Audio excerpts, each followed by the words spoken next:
Saya terbangun oleh ketukan pintu yang mendesak di tengah malam hujan deras di Jakarta. Saat membuka pintu, saya melihat wajah yang selama 10 tahun saya coba lupakan. Rina, gadis yang dulu membuat hidup saya di SMA seperti neraka. Dia basah kuyup, mata merah karena tangis, dan langsung berlutut di depan saya, memohon, "Ayu, tolong dengarkan aku butuh bantuanmu." Hati saya berdegup kencang, campuran antara marah dan kebingungan. Rina, yang dulu selalu mengejek saya karena terlalu tomboy dan aneh, sekarang tampak rapuh seperti daun kering. Saya menariknya masuk ke apartemen kecil saya di kawasan Kemang, sambil bertanya-tanya apa yang bisa membuatnya datang ke sini setelah bertahun-tahun tanpa kontak. Rina duduk di sofa, tangannya gemetar memegang secangkir teh hangat yang saya buatkan. "Aku tahu aku tidak pantas datang ke sini," katanya dengan suara parau. "Tapi aku tidak punya pilihan lain. Keluargaku. Mereka tahu tentang aku." Saya mengerutkan kening, tidak mengerti. Dulu di SMA, Rina adalah ratu kelas, cantik, populer, selalu dikelilingi teman-teman yang mengaguminya. Saya hanyalah gadis biasa yang suka bermain basket dan menghindari gaun-gaun eminin yang membuat saya jadi sasaran ejekannya. Dia menarik napas dalam.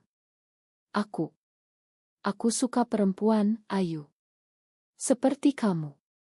Kata-katanya seperti petir menyambar. Saya mundur selangkah, ingatan masa lalu membanjiri pikiran. Bagaimana dia selalu mengejek saya di depan kelas, memanggil saya lesbi dengan nada menghina, membuat semua orang tertawa. Itu membuat saya menarik diri, meragukan diri sendiri, bahkan sampai saya hampir putus asa. Tapi sekarang, dia bilang dia sama seperti saya.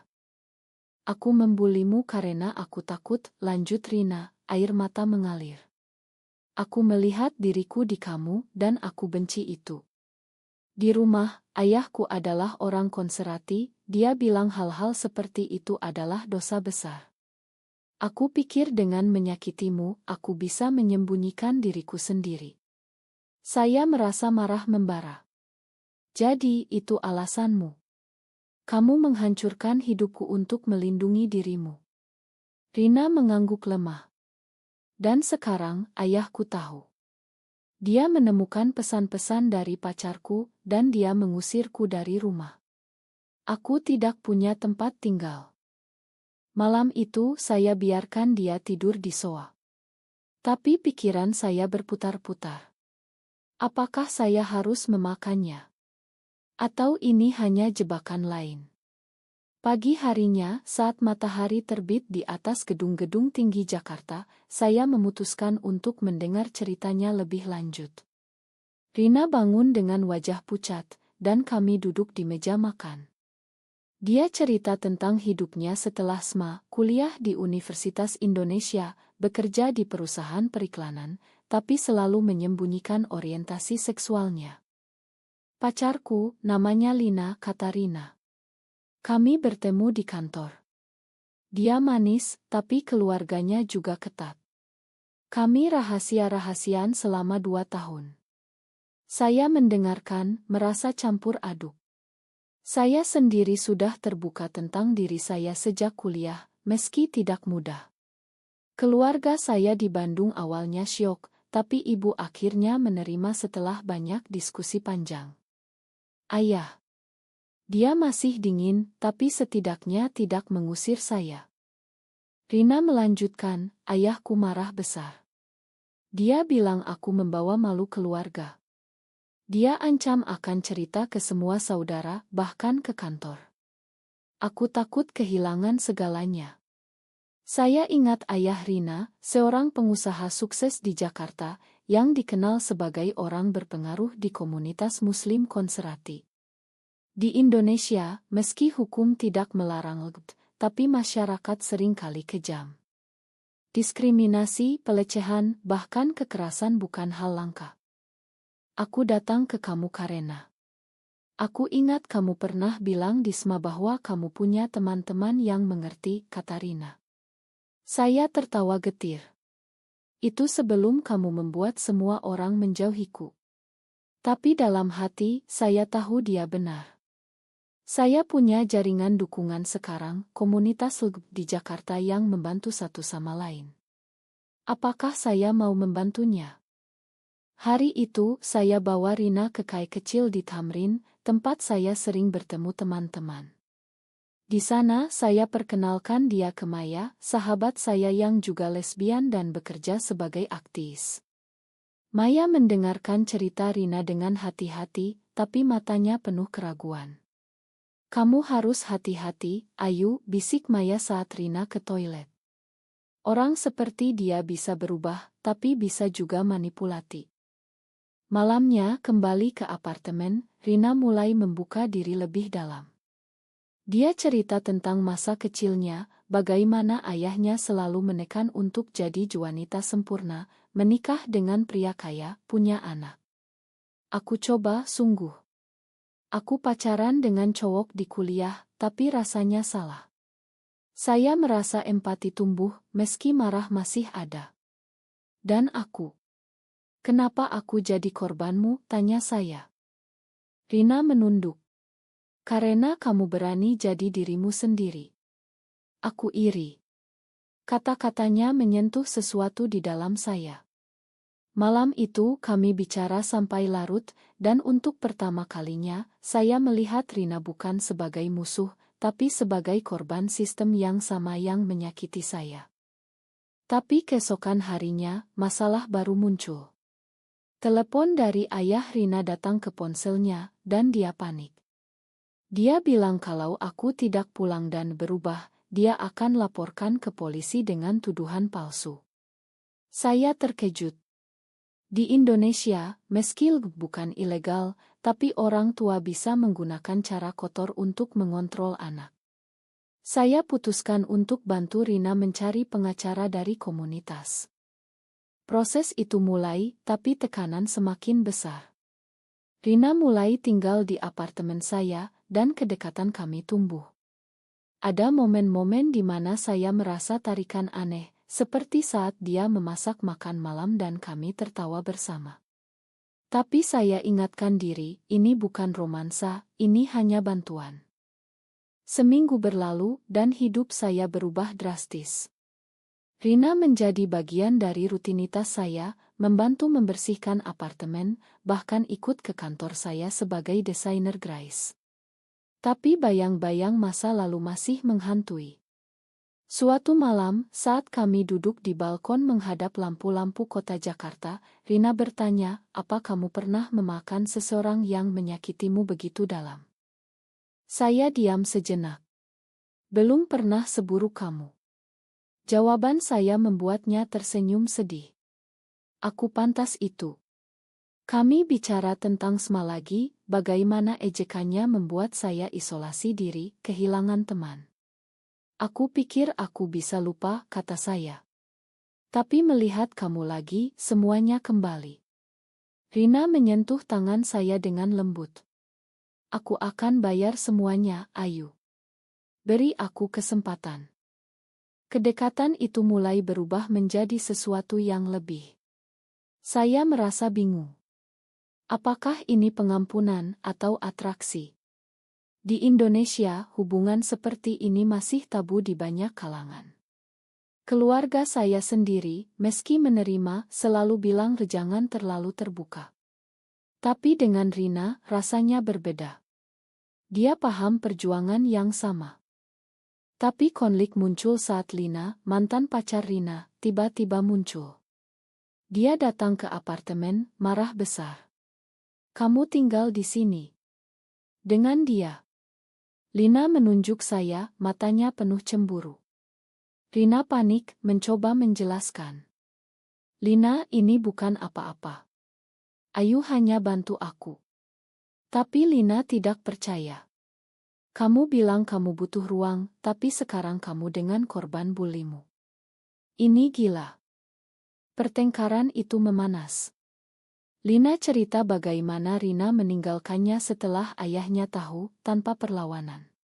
Kamu pengecut, Rina, teriak Lina. Saya campur tangan, mencoba menenangkan. Ini bukan tempat untuk ini. Tapi dalam hati, saya ragu. Apakah Rina benar-benar berubah, atau dia hanya menggunakan saya? Setelah Lina pergi, Rina menangis di pelukan saya.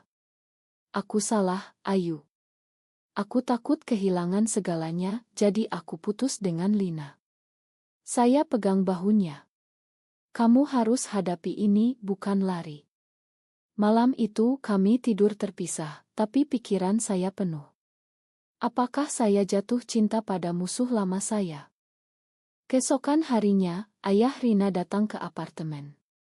Dia seorang pria tinggi besar, dengan kumis tebal, memakai baju batik mahal. "Di mana anakku?" tanyanya dengan suara menggelegar. Rina bersembunyi di kamar, tapi saya hadapi dia. "Dia aman di sini, Pak." Ayahnya memandang saya dengan jijik. Kamu yang mengajarinya hal-hal kotor ini." Debat sengit terjadi. Dia bilang LGBT adalah pengaruh Barat, dosa terhadap agama dan budaya Indonesia. Di negeri ini keluarga adalah segalanya. Kamu merusaknya. Saya balas, bapak yang merusak dengan tidak menerima anak sendiri. Rina akhirnya keluar, menghadapi ayahnya. "Ayah, aku seperti ini sejak lahir. Tolong terima aku." Ayahnya marah, pergi dengan ancaman. "Kamu bukan anakku lagi." Rina ambruk, dan saya peluk dia. Saat itu saya sadar perasaan saya lebih dari sekadar empati. Tapi ini rumit. Apakah ini pengkhianatan terhadap diri saya sendiri? Komunitas mulai terlibat. Maya ajak kami ke pertemuan di sebuah rumah aman di Jakarta Selatan. Di sana banyak cerita serupa, orang tua yang mengusir, teman yang meninggalkan. Rina berbagi ceritanya, dan untuk pertama kalinya, dia tampak kuat. Tapi setelah pertemuan, Maya tarik saya ke samping. "Ayu, hati-hati. Aku dengar Rina dulu punya reputasi buruk di komunitas." Rumor itu membuat saya curiga. Saya mulai selidiki, tanya teman-teman lama. Ternyata, Rina pernah menyakiti beberapa wanita lain, memanatkan mereka lalu meninggalkan saat tekanan datang. Hati saya hancur. Apakah ini pola yang sama?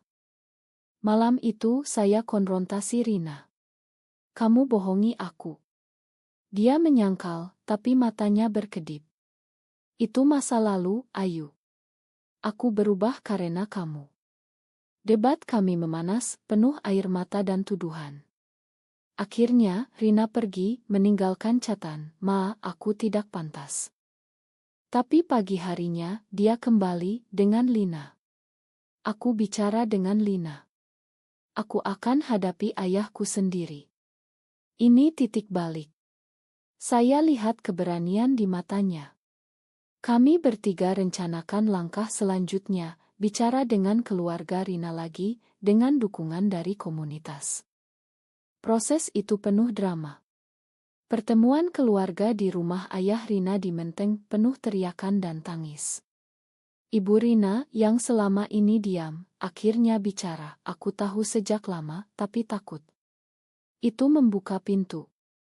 Ayahnya masih keras, tapi setuju untuk terapi keluarga. Di tengah itu, perasaan saya terhadap Rina semakin jelas.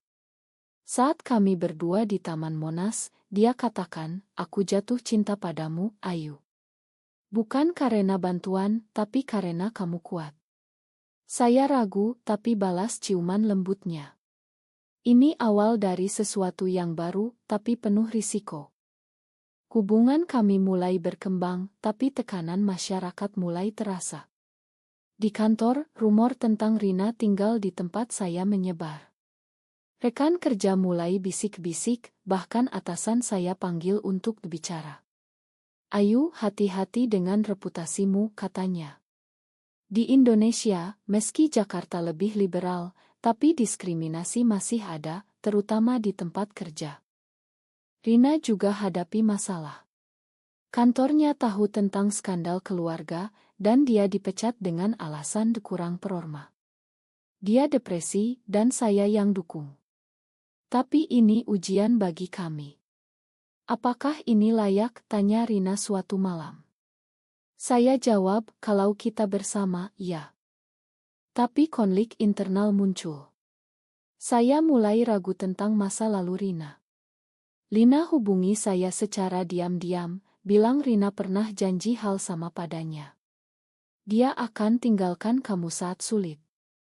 Hati saya terbelah. Apakah saya percaya Rina atau lindungi diri? Saya putuskan konfrontasi lagi. Di sebuah warung kopi di Blok M, saya tanya langsung. Rina menangis, akui kesalahannya. Aku dulu takut komitmen karena tekanan keluarga. Tapi dengan kamu berbeda. Kata-katanya meyakinkan, tapi keraguan tetap. Sementara itu keluarga saya tahu tentang Rina. Ibu telepon dari Bandung, khawatir. Ayu, dia yang dulu menyakitimu. Jangan bodoh. Ayah bahkan lebih keras, ini akan bawa masalah lebih besar. Debat telepon panjang penuh emosi. Saya bela Rina, tapi dalam hati, saya paham kekhawatiran mereka. High Point datang saat demonstrasi di Jakarta. Kami ikut, dengan Maya dan komunitas. Rina berpidato, cerita pengalamannya. Itu momen bangga, tapi juga bahaya. Media liput, dan ayah Rina lihat dia marah lagi, ancam potong warisan. Reaksi masyarakat campur. Beberapa dukung, tapi banyak hujatan online. Akun media sosial kami dibanjiri komentar negatif, dosa besar, pergi ke neraka. Rina breakdown, dan saya yang pegang dia. Kita kuat bersama, kata saya. Tapi pengkhianatan muncul. Maya yang saya percaya ternyata cemburu. Dia suka saya sejak lama dan cerita ke Lina untuk pisahkan kami. Saat saya tahu pertengkaran besar terjadi. Kenapa, Maya? Tanya saya. Karena kamu pantas lebih baik daripada dia. Rina marah, tapi saya mediasi. Ini buat kami lebih dekat. Kami putuskan pindah ke apartemen baru di Bogor, cari kedamaian.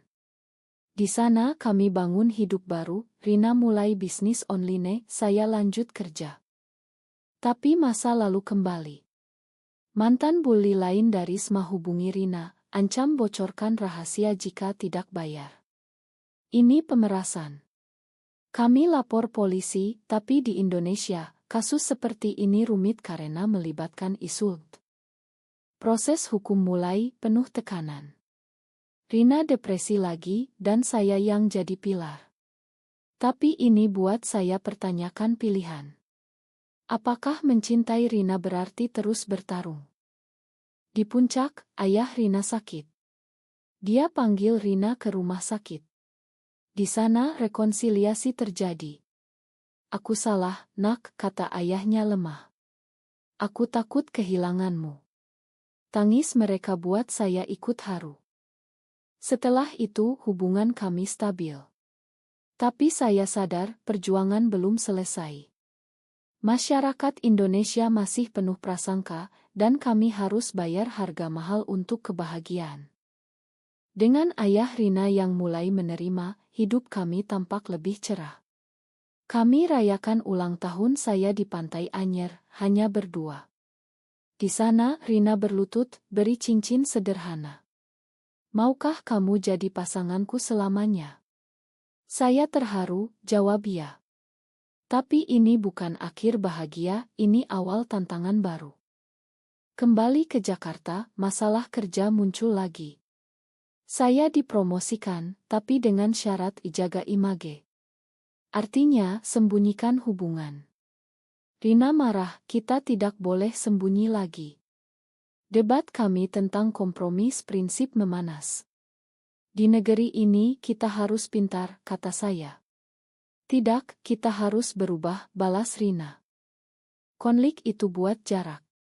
Rina mulai sering keluar dengan teman baru dari komunitas, termasuk seorang wanita bernama Sari yang tampak dekat dengannya. Cemburu muncul. Saya konfrontasi, apa ada yang lain? Rina menyangkal, tapi ketegangan meningkat. Suatu hari, saya temukan pesan di ponsel Rina dari Sari, "Aku rindu kamu." Hati saya hancur. Pertengkaran besar terjadi. Rina akui Sari coba dekati, tapi dia tolak. "Ini ujian, Ayu. Percaya aku." Tapi keraguan tumbuh. Di tengah itu, keluarga Rina undang kami ke acara keluarga. Di sana, saudara-saudaranya masih dingin, bisik-bisik tentang gaya hidup kami. Ayah Rina bela kami, tapi tekanan buat Rina stres. Malamnya, dia bilang mungkin kita harus pisah sementara. Kata-katanya seperti pisau. Saya marah, tinggalkan rumah. Di jalan tol menuju Bogor, saya menangis. Apakah ini akhir?